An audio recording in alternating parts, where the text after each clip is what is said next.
Kumusta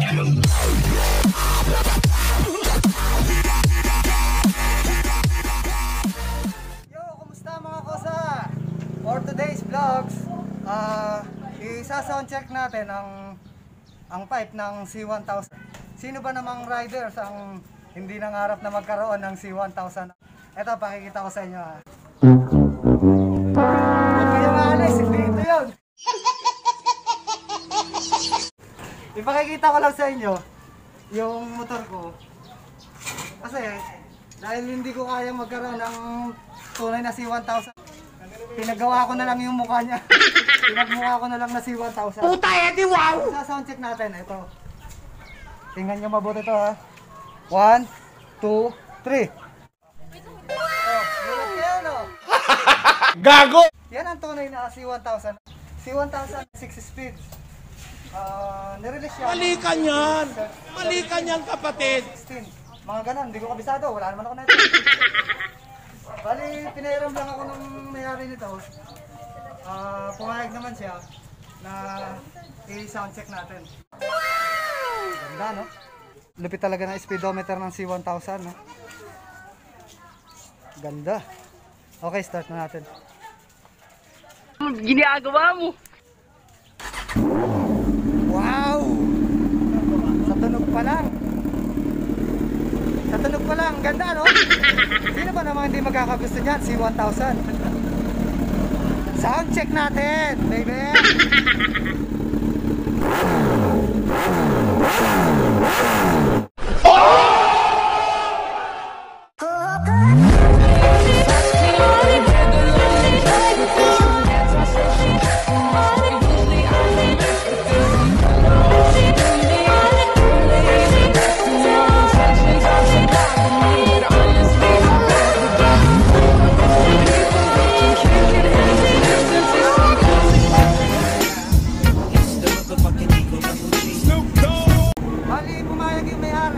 Really, nigga?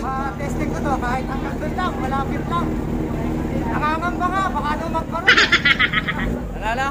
Nangangamba nga yung mayari at baka matumba. Kahit kasi neto eh. Kaya testingin lang natin, hanggang doon lang, babalik nila kita.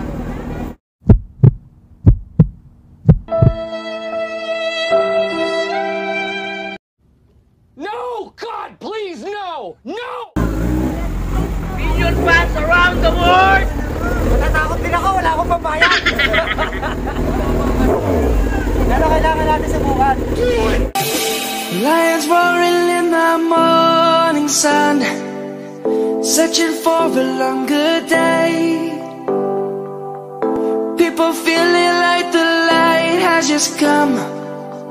We must never stop the way. Birds jumping out of here. Nakakatakot gamitin, ang lakas niya. Really, nigga?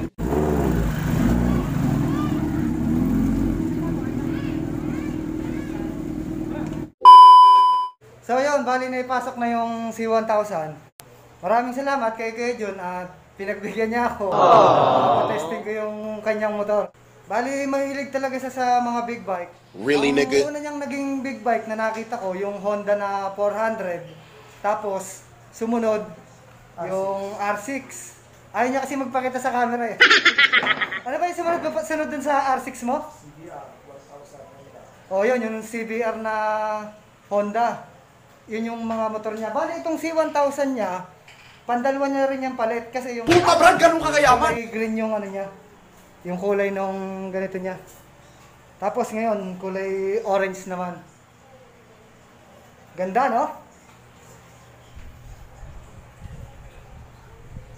Sino ba naman talagang riders ang hindi magkakagusto magkaroon ng ganito? Kung ito'y mura nga lang talaga, marami nang may ganito eh. Kaso sobrang mahal. Kaya talaga niya magpakita sa camera.